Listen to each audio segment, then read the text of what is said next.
بسم اللہ الرحمن الرحیم۔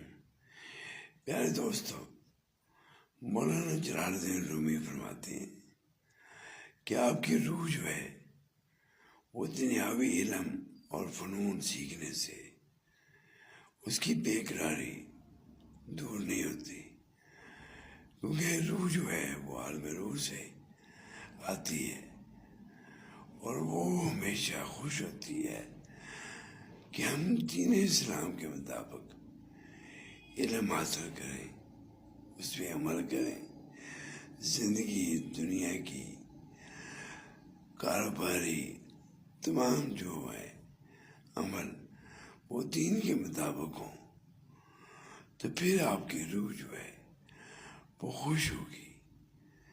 اللہ تعالیٰ ہم سب کو دین اسلام کے مطابق چلنے کی توفیق عطا فرمائے۔